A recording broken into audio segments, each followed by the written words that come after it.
Hello everyone and welcome to Black Heaven, a necromantic dating sim. It's all about necromancy as of late, and this is no exception. This is a game currently in development by Occult Triangle Lab, who was gracious enough to ask me if I'd cover the game. I said sure.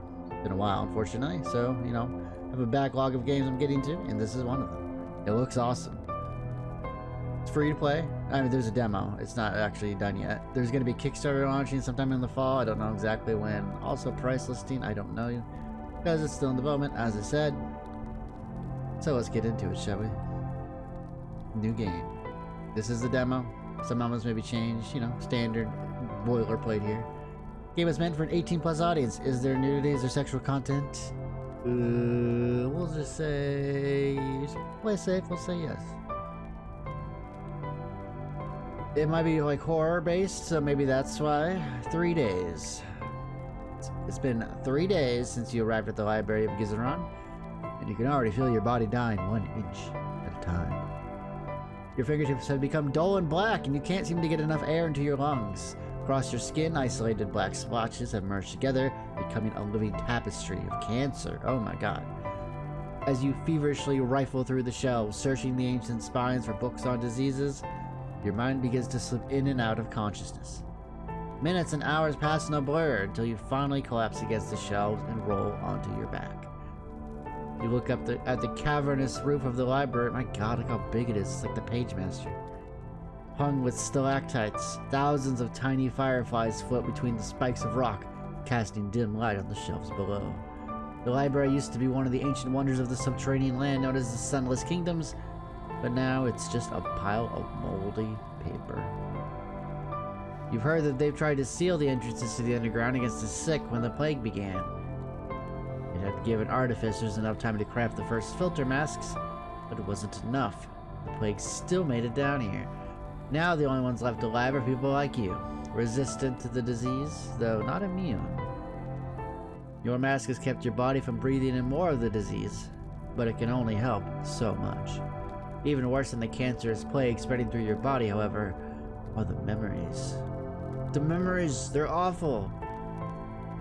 There was a time when you were just beginning your tutelage as a scholar of immortality. That's probably the coolest scholar anyone could ever aspire to be. At the Izagi Academy. Everything was so bright, so promising. When you open your eyes again, you're sitting at a low table in a sunlit room. Scrolls hang from the walls, each one featuring illustrations from ancient manuscripts on immortality. Black pot of tea is sitting on the table, and across from you sits Rue. Rue is not a cat like I originally thought.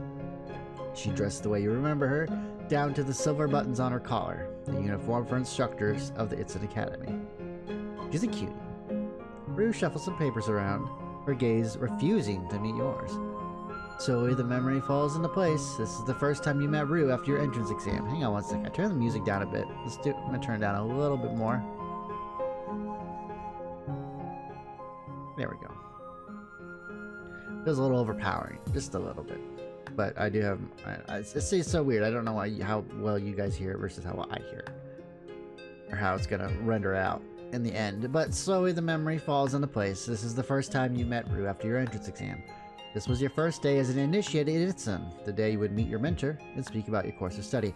I want to be immortal. Yeah, we'll get in line, buddy. A lot of people want to be immortal. You've been so nervous to meet your new mentor, you had expected someone wise, older, and confident. Rue wasn't none of those things, but she is cute. So she's got that going for her. Uzo? Rue's voice jerks you out of your thoughts. See, there was sound for voices, so I don't know if there's actually voice acting in the game yet. Maybe not. Maybe it's just a placeholder if they do add voices. How are you finding the academy? Oh, you know, it's big. Kind of confusing to find my way around, but, you know, I'm getting the hang of it. I see. Rue shifts in her seat. She shuffles around your documents as if buying time before saying something else. You remember what you thought. All those years ago, she's too young to be an instructor here, much less your mentor.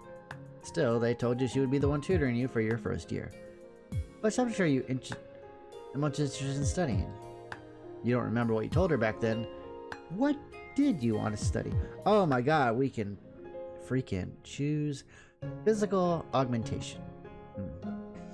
Since senescence and regeneration, artificial vessels. I like this one. The study of senescence and regeneration is concerning with the art of crafting, creating, and regenerating one's flesh, as well as staving off its decay. Sounds boring, but also cool at the same time, you know? Those who practice this art are remarkably resilient and can endure lethal injuries and diseases. We're not quite immortal, but we're getting there. Try to remember the other areas of study. No, I'm good. When you learned up about the art of physiomancy as a teenager, you watched a master physiomancer rip her own arm off in demonstration. My god. Instead of grimacing in pain like a normal person would, the woman's face was serene. Radiant even. After a few seconds, the blood stopped dripping, and before your eyes you saw the fibers of muscles start to grow like worms, interweaving and tightening until her boneless arm was whole. Okay, that's disgusting. Let's pick a different course of stuff. New skin stitched itself across the flesh like a sweater until not a trace of blood or gore was visible. Finally, the whole arm stiffened as the bones rapidly calcified and filled the cavity inside. Holy crap, that's amazing. After 2 entrancing minutes, the mage flexed her fingers and moved her arm in a wide, windmilling arc. It was the most awesome display of the magic you'd ever seen. From that day on, you decided you would learn the art of bodily regeneration. You realize you've been lost in thought for a few seconds, and that Rue had been looking at you the entire time. Regeneration? Ah, well, we have an excellent curricula for that. A servant arrives to pour both of you tea, and you left in silence as they fill your cups. Or slavery, really? Are we that low? Do we need slaves? I don't think so. We can pour our own tea. You sip your tea slowly, remembering how you wanted to make it last back then. Anything was better than continuing this extremely awkward conversation. When you set down your cup, you see Rue drop her eyes from you. She was clearly watching you sip your tea. Instead of speaking, she begins fiddling with a small piece of paper. You look out the window at the beautiful campus and reflect on your time there. You were nervous when you first stepped foot in Itzen. Not surprising. You weren't from a wealthy family or famous family. This was supposed to be an elite academy after all. Kind of the odd one out. For the first time you met your classmates, you felt awkward and out of place. People looked at you differently. You had hoped that you could live up to their expectations. But when you look back on your memories of Itzen, you remember the pleasant things most clearly. Ah, like their fraternity. You hear a soft ripping sound and look over at Rue, who has carefully ripped her piece of paper along a straight line. She freezes when she sees you looking at her and begins to speak rapidly. Well, one of the interesting things I discovered here was the paper lotus problem. Have you heard of it? Paper lotus? No, I have not. What is it? Well, the idea is that when you fold a paper lotus, you will never perfectly align the folds, and each flaw will have a ripple effect on the next fold. In the end, one flaw will shape the outcome of the entire lotus. If you know how, you can see, or at least recognize, a person by the flaws in their lotuses. Is that really a thing? Is that like a construct that people think about when they make their lotuses? Because those flaws reflect their individual soul as expressed through their physical form. She quickly folds the lotus, smoothing the creases and turning the paper as you watch. Finally, a pristine paper flower rests on the table. You inspect the flower from different angles, trying to spot some kind of asymmetry. It looks perfect. But it's not. If you magnified your vision, you'd see the tiny imperfections. The more you magnified it, the bigger those flaws would seem. Well, can anyone fold a perfect lotus? That's the important question. For anyone to obtain perfection in any form, even in something as small as paper lotus, they would need to align their body, mind, and soul with the principle of perfection. In that moment, they would become perfect, at least in a sense. Maybe you could attain that for a moment, but eventually you need to return to your normal flawed state, like entropy. Slowly, old concepts rise from your memory. The principle of perfection, entropy, metaphysical symmetry. You haven't thought about all those things in years. At the time, though, you didn't know what Rue was talking about. Instead, you just asked for a piece of paper. Can I have a piece of paper? Sure. She hands you a piece, and you gaze at the designs dyed into it. It's a cloth-like paper, the kind that gets a little stiff when you fold it. You start to fold it in half, but you stop. You hadn't learned how to fold a lotus yet. Originally, you tried something different. You take a small, sharp knife out of your pocket and start to cut small lines on the paper. As you cut, you keep talking. I think there can be beauty in our flaws. I agree. If a person was truly perfect in every single possible facet of humanity, that person would be boring as hell. It is the imperfections that make everyone unique and charming in their own ways. She frowns. Like for example, if I was reading the script and I read it absolutely perfectly in like a robotic voice, you know, like perfection, that's boring. That's not fun. It's all the little mistakes or the little flubs, you know, that give me my endearing qualities, I think. There's nothing beautiful about flaws. By nature, if they were beautiful, they wouldn't be flaws. That's not necessarily true. There can be beauty in a flawed thing. I mean, look at the Leaning Tower of Pisa, right? It doesn't stand up straight. That's why it's called the Leaning Tower. It's flawed. But in that flawedness, there is beauty. If it were just a normal tower, it wouldn't be as impressive, now would it? I don't think that's right. They told instructors at my old academy that a perfect teacher is authoritative and professional. Those types of teachers always treat you like a student. If you came in here acting that way, I probably would have been intimidated. But instead, we're just sitting here talking like two normal people. And that makes me feel a lot more comfortable with you being my mentor. You look up and smile embarrassedly at Rue, who opens her mouth to speak. Instead, she breathes out a sigh of relief and smiles. I'm glad to hear that. I've never taken on students before, and this is not my usual... I'm not usually comfortable with teaching new people. Rue watches you slice the cuts in the paper. After a minute, she speaks again. If you're trying to cut along the fold lines to circumvent the problem with inexact creases, it doesn't work. You smile and don't say anything, remembering how the pattern of cuts went. When you finish, you unfold the paper and reveal an intricate little snowflake.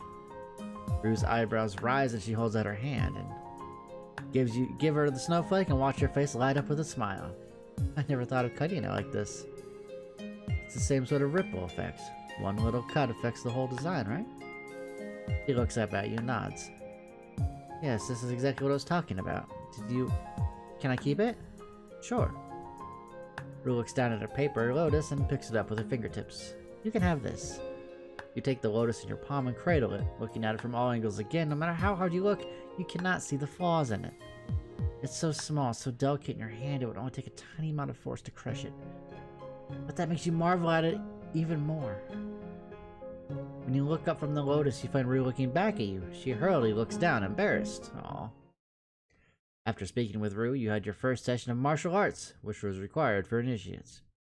You've never done so much physical exercise as a scholar, so you were a bit nervous. Why is martial arts required as a scholar? Sitting on the hardwood floor in your new workout uniform, you notice one girl's gaze never wavers from the instructor. Her back is as straight as a post and her face is dead serious. When the instructor calls for a volunteer, the girl's arm shoots up. Her jaw sets and her eyes steely. The instructor points at her and motions for her to approach. The human body contains hidden depths and subtle dimensions of power. For example, when I ask initiate here, Ito, to attack me. He motions for the girl to advance, and she rushes at him with surprising ferocity.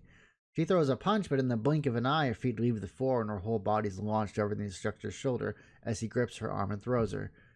She lands hard, but she manages to get her legs under her and leap to her feet, apparently unfazed. The instructor nods to her, and the girl sits back down. When it comes time to pair up for the first exercises, you swallow hard when the instructor pairs you with that same girl. Oh, she's cute too. The first exercise is meant to loosen the wrists and starts with both partners clasping each other's forearms, one partner with their palms up, the other with their palms down. You watch Ito tighten the bandages on her arms and lay out her hands palm up. You gingerly grip her arms and her fingers wrap around yours, gentle but firm. You notice the skin above her bandages is covered in green, black, and blue splotches, deep tissue bruises. When you raise your eyes to hers, she has that same dead serious look you saw before. Whoever has their hands on the bottom rotates the wrist. She lets go of your arm, moves her hand to the inside, then grips the top of your arm, forcing you to flip your arms over. And then you do the same. You mimic her movements, twisting your wrist, moving it to the inside of her arm, and wrapping your fingers around her arm. You watch her hands make the motion again, her fingers spreading out closely like the wings of a bird. Don't look at your hands, look at me. Startled, you raise your eyes to hers again. She has deep blue eyes, and you can tell all her focus is on you. When you get more experienced, your hands will do this automatically. It becomes an instinct. You won't hesitate to just do it naturally. You gaze into her eyes, feeling your fingers moving against her skin. You can feel your palms getting sweaty, but Ito doesn't seem to care. How long have you been a student here? 2 years. She says the words gravely, as if she were telling you how many years she's left to live. Wow, so what's your focus of study? Physical augmentation. Her eyes never leave yours, and it's starting to get to you. You've gone your whole life trying to avert your gaze from the people's eyes out of respect or discomfort, but here, it feels like Ito doesn't even care that she's staring at you. Now, what's that like? She spends an uncomfortable amount of time silent, her hands still rotating around your arms. It's strangely hypnotic. Have you ever treaded water? Yeah, I've treaded water. Here they have you tread water with a heavy brick in your arm so that you can only kick with your feet. Forces you to keep your head above water. When you get good at that, they give you another brick. With 2 bricks, the only thought in your head is not to try not to drown. Your head spends most of the time below the water instead of above it. All you can do is break water, take a quick gulp of air, then go back down. That's what augmentation training is like. You give a nervous laugh, but Ito doesn't smile. Seems like she's inspecting your soul 1 inch at a time. How'd you get those bruises? Sparring. You must have done a lot of sparring. 4 sessions a day. Wow. You pick up a hint of pride in the way she says it, as if that number is remarkably high. I'd hate to see your partner. No, they're over there, the one with the red sash. You turn your face away from Ito and spot a girl with a red sash practicing with another student using only her left arm. Her right arm is bandaged and splintered. She's much more experienced than me, but her technique is sloppy. Her bones will reset in a day or 2. I haven't learned how to do that yet. Do the bruises hurt? Shouldn't you give them time to heal? She gives a sharp exhale through her nose and tightly grips your arms. You can feel her iron grip beginning to squeeze your bones. She narrows her eyes and smiles. Pain is part of learning anything. It reminds you of what you still haven't mastered. Okay, that's a lie. It doesn't matter how experienced you are. You know, if you get shot, it's still gonna hurt. That's enough warming up. Time for the next exercise. Ito lets go of your wrist. Your arms fall back to your sides and you're left with the ghostly feeling of her palms and sweat cooling off your skin. After the martial arts session, you headed to the bathing chambers to wash off the sweat and change back into the scholar's uniform. Your next session was your first course in anatomy. As you walk into the room, your instructor hands you an apron, a pair of cloth gloves, and a porcelain mask to secure on your mouth. Put all of them on and stand against the wall with the other students, whose eyes are fixed on 12 tables set in rows. Each one has the corpse of a deer on it. Oh dear. The stench of rotting meat managed to penetrate your mask, making you gag a little. After a few minutes, the instructor addresses all of you. The human body is a wondrous and complicated thing, more complex than any clock and more elegant than any work of art. Each organ has its place in the body. That is a lie. Not true. The appendix does absolutely nothing for the human body. It just serves to get removed and to get inflamed. When he's finished with his lecture, he begins pairing pupils up and assigning them a table. You're paired with a freckled girl with red curly hair and long, pale fingers. She's pulled back her long hair in the loose ponytail, but loose strands seem to keep getting in her way. Oh, she's cute. I'm glad we took this class. As the instructor begins going over the tools at your table and the procedure to remove the deer's organs, the girl picks up a small, short knife. Watch in amazement as she makes one clean cut down the center of the corpse's stomach, just deep enough to slice through the hide. The deer's muscles are laid bare, and the girl begins making lines of short, precise cuts where the different muscle groups connect. You lean over to whisper to her, hoping the instructor doesn't notice.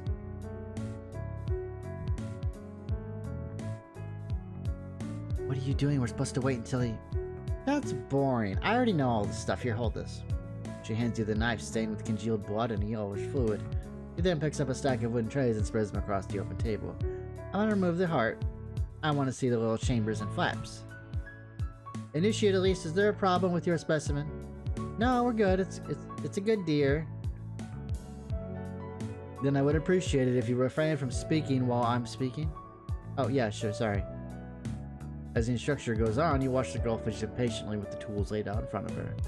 Finally, the lecture is over and you're free to start examining your deer. The red-headed girl immediately grabs a different knife and picks up where she left off. You look like you're a little sick. This is your first course in anatomy here? Yeah, I've never done anything like this before. The girl slides her hand between the organs and pulls out a pile of intestines, which she hands to you. Ew, you immediately drop them. Ew! Totally green, huh? Thought so. Once you get over the blood and stuff, it's easy. I've heard that once we're 5th year students, we can start working on our own bodies. I've always wanted to become a little taller. Okay. Wear platform shoes. Or high heels. Isn't that messing with your own body kind of dangerous? You watch the girl deftly separate the organs from one another and sever the arteries connected to the heart one at a time. Only if you don't know what you're doing. What was your name again? Oh, right, sorry. She sets the heart on a tray and swings her head to get all of her hair behind her shoulders again, then reaches out with her gore-covered glove. You can call me Lyse. Lisa? Lyse? What's your name? I'm gonna say Lyse. I'm Uzo. Nice to meet you. I'm studying artificial vessels for the soul here. I'm guessing you know a lot about surgery and stuff, huh? Yep, I spent a lot of time studying anatomy before I got here. I heard the students here were really serious, but it seems like most of them don't like to get their hands dirty. She turns to you, her green eyes seeming to focus on you for the first time. What about you? What? You care about getting your hands dirty? Doesn't bother me. I mean, I am focusing on this stuff, right? Like limb regeneration, you know, I gotta get a little dirty. Lisa smiles back at you with bright white teeth. She lifts the hem of her school jacket, exposing her bare, freckled hip. A row of stitches runs across the skin just above her kidney. Me neither. Ugh. She starts to slice open the deer heart, her knife following the contours of the muscles. Why not just put your hand right here? She guides her hands out, gripping half of the heart. You hold it steady as she works, and soon the entire organ is laid out like a peeled orange. Lisa starts pointing out the different structures of the heart, the ventricles, the chambers, the channels for the blood. Deer hearts are almost identical to human hearts, but they're bigger. Isn't that crazy? Something with 4 legs, a bunch of fur. Same heart. Yeah, it's pretty crazy. You know, pigs' hearts are even more similar to ours. You can even use them for transplants. She pats your apron just above your heart. Aww. After 10 minutes, Lisa finishes emptying the chest cavity for the deer. You look around the rest of the students and find that some of them have barely progressed beyond separating the muscles with their knives. Wish I would have given us something interesting like a cow. Deer are so simple. Cows have like 4 stomachs and bezoars. You can't help but look at the gory tableau spread across your table and admire Lisa's skill, not to mention exuberance. Despite some pools of blood and fluids, everything is laid out neatly on trays, as if you were baking a morbid cake. Watching her do all of this with genuine excitement and nonchalance makes you feel like this wasn't such a big deal. Maybe all that dread and disgust was all in your head after all. Nope, it's disgusting. Remember, I had to do dissection of biology, and I think the biggest thing we had to dissect like a pig. A small pig, like a pig, you know, piglet. Not Piglet from Winnie the Pooh, that's horrible. But, you know, a baby pig, and it was like really gross. I'm like, ew. No, that's not for me. Not for me. When you open your eyes, the smell of blood meat still lingers in your nostrils. Overhead, you can see the fireflies floating between the stalactites of the Library of Gizurun. You can feel the hard stone floor beneath your back. You hear something wet move and feel something sting in your chest. The smell of blood is stronger. Ah, you're awake. Unfortunate timing for both of us. What the hell is that thing? Something looms over you. A person? Question mark? They're wearing a smooth, shiny metal helmet that covers their whole head. Looks like it's been molded to fit their skull. There's no eye holes. A complete set of human teeth has been built into the jaw of the helmet, giving that terrifying grin. That's horrifying.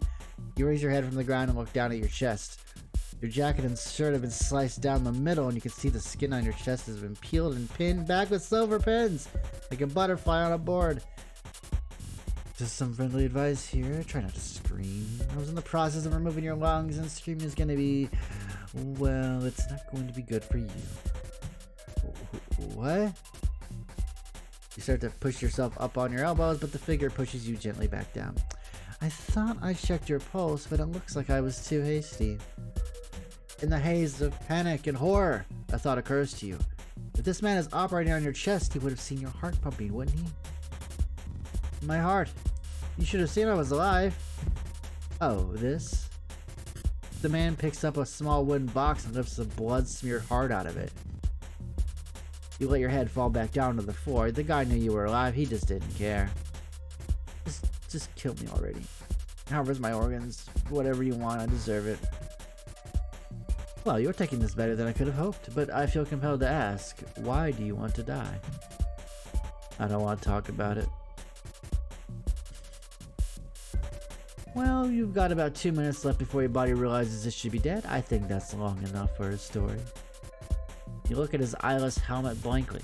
The memories of your time at the academy filter through your mind. Rue, Izagi, Lyse. There's no doubt in your mind that they're dead by now. Everyone you know is gone, killed by the plague. And it's all your fault. I was the one who started the plague. Me and my tutor, Rue. Everyone is dying because of us. Now that's a story I'd like to hear. Can I have my heart back? It might take a while. You hesitate. You don't know this person at all, and digging up those memories now is almost more painful than dying. But something spurs you on. Maybe it's a deep-seated need to confess what you've done, or the desire to talk to someone, anyone, about what happened. Rue Okazi, my tutor, she was an expert in regenerating flesh and growing it. She grew all kinds of organs, but my eyes were her specialty for some reason. She was trying to find a way to make the body regenerate itself so you never age. You wouldn't decay, you just stay perfect forever. But she was using herself as an experiment, and something went wrong. From there, the words begin to pour out of your mouth, and as they do, a flood of memories comes with them. You never told anyone the story of what happened. There was no one to tell it to, and the guilt was more than you could bear. But now that you've started, you can't stop talking about the 6 students, the pyres, and above all, the thousands of eyes. When you're done speaking, the man whistles inside his helmet. You know, I've ruined quite a few lives in my time, most of them on purpose. But they're a drop in the ocean compared to you. You're an accomplice to a genocide. Only a few people in history can say that. Mind if I shake your hand? Just to tell people I've done it. The man offers you his gloved, blood-stained hand. You look at his grinning helmet and feel like he's mocking you. You can call me No Eyes. It's a pleasure. You reach for his hand, but you're too weak to lift it high enough. No Eyes raises a finger as if remembering. All right, your organs. Sit tight, I'll get you some new ones. My compliments. He reaches into his satchel and begins lifting out carefully wrapped white packages stained with dark spots. You said you were a student at the Eastern Academy, correct? The epicenter of the plague? Yeah.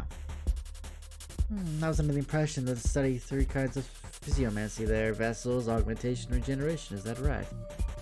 Yeah, they studied all 3. How did you know that? I thought about attending Eastern once back when I was thinking of where to study. Wait, you're a physiomancer? I started as one. It shouldn't be a surprise. I did open you up like a pumpkin and scoop out all of your guts, and you're still talking to me. Right, should have guessed. I've learned enough to survive this nasty little disease you and your mentor crafted, but in truth, my preferred area of study is a little more esoteric, a bit more experimental. I don't usually mess with flesh anymore. What is it? Chronomancy. You've heard about the term before, but all you can remember is that was some obscure mortality practice having to do with heavy mathematics. However, I've come to the realization that no matter how talented or cunning I am, I'm still stuck in this devilishly handsome body. And thanks to you, nobody's going to survive in this day and age for long, so that leaves me with one option. Leave. Where are you gonna go? Bad question. A better one would be to ask when I'm going to. What are you talking about? No Eyes sighs and continues working on the organs in your ribcage. He silently hands you a small scalpel and motions for you to hold it. Every school of immortality fights against the march of time. Bodies decay, minds go mad, everything fades in time, right? Right. I'm not trying to fight time. I'm trying to slip through the cracks in it. For a moment, the man seems to jitter in place, as if his body forgot where it was and froze while trying to catch up with his movements. The man stitches up your abdomen and pats your chest. All better, new heart, lungs, kidneys, stronger ones, too. Yours were disgusting. You lift your head and look down at your chest. You feel your torso. A line of fresh stitches runs up your skin, still tender to the touch. There's no way someone could replace all those organs that quickly. It would take hours to get them all hooked up again, not a few minutes. Something is deeply wrong here, but you can't tell what. Alright, thanks. I'm gonna get going now. We're not done here. His words cut through yours like a scalpel. Do you now realize it's missing from your hand? I need you for something. What do you need me for? At the school you went to, you probably had someone talented, knowledgeable people, right? Sure. I need those people, or rather they're ghosts, and you're going to go get them for me. Why do you need them? Aren't you a physiomancer too? I never actually finished my education in physiomancy. I abandoned it in favor of chronomancy. I'm an excellent surgeon, but I neglected other aspects. Which in hindsight was a mistake, but now I have you. I'm willing to bet that your classmates' ghosts have the right combination of knowledge to create the kind of body I need. Your tutor sounds like the right person, and I need two people who understand physical augmentation and migrating souls. Do I have a choice in this? Interesting question. He leans down and so his helmet is inches from your face. You can feel something cold and hard on your neck. Glance down to see his scalpel pressed against your skin. I mean, after all I've done for you, it would be rude to refuse, wouldn't it? And if there's one thing I can't abide, it's rudeness. Go ahead, no, I don't want to get a game over. I don't like being threatened. If you want something from me, let's make a deal. No eyes chuckles and lifts the scalpel from your throat, then straightens up. Now you're talking my language. Yes, let's make a little deal, you and I. Do you have any happy memories? Happy times in your life? For a moment you can imagine the academy and the faces of Izagi and Lyse. Yeah, I have some happy memories. Why? Good. Now, I want you to imagine the best day of your life. Imagine waking up, living through that day and going to sleep again. And when you wake up, you get to do it all again. And when you get tired of that, you move to a different day. And that's what I'm offering you. You get me those ghosts, and I can create your own happy little time loop. Once you're in there, you can do whatever you want. Say something different, do something different, see how things would have played out. You furrow your brows. You've never heard of anything like what he's describing. You can do that? Absolutely. Chronomancy is the art of reshaping time, and I'm one of the only people out there who hasn't gone insane mastering it. This still sounds far too good to be true, but you decide to play along. Okay. I'm interested. But I want proof that you can do it. The loop thing, I want to be sure. Fine, you want a demonstration? Get up, pull up your sleeve. You get to your feet grunting with pain from your stitches. You pull up your coat sleeve and No Eyes grips your arm with both hands and mutters a spell under his breath. As you watch, a black design begins to etch itself into your skin, a circle, with 3 circles inside of it, then dozens more tiny circles, filling the blank spaces inside. And this is a little different, but I prove I'm not lying to you about my abilities as a chronomancer. As long as you have this enchantment on you, all you have to do is save the game and go about your business. At any point you don't like how things played out, and load a save game. And you'll be back right where you were before. Go ahead and try it. Got it? Noise reaches into his satchel and pulls out an old rusty flintlock pistol, which he immediately leaves at your head. Oh shoot. Before you can react, he pulls the trigger and you feel something hot and sharp pierce your forehead. Then everything goes black. Yeah, I should have did what he said. Oh my, I didn't think it was gonna straight up kill me. I should have saved the game. Okay. We save the game and it continues on. He doesn't kill us. Nicely done. Looks like you found a reason to live. No Eyes puts his smoking pistol and claps you on the shoulder. Now, if we're gonna be partners in this little endeavor of ours, I think we should be honest with one another. Honesty is the foundation of trust. Okay, what do you want to be honest about? I lied about replacing your heart. Oh shit, that's the end of the game. Literally right there was the end. This is the end of the extent. Oh, so we don't have a heart? Wait, how are we alive? Are we dead? Oh man, so many questions and no answers. Well, you can follow Black Heaven on Itch.io and follow us on Twitter at Triangle Lab. I'll have all the links below so you can play the game and all that stuff. Maybe try some different choices. Not die in the first section of the game like I did. But yeah, I really enjoyed that. I'm really excited to see where the game goes. I hope it is successful, and it's Kickstarter that it will launch sometime this year.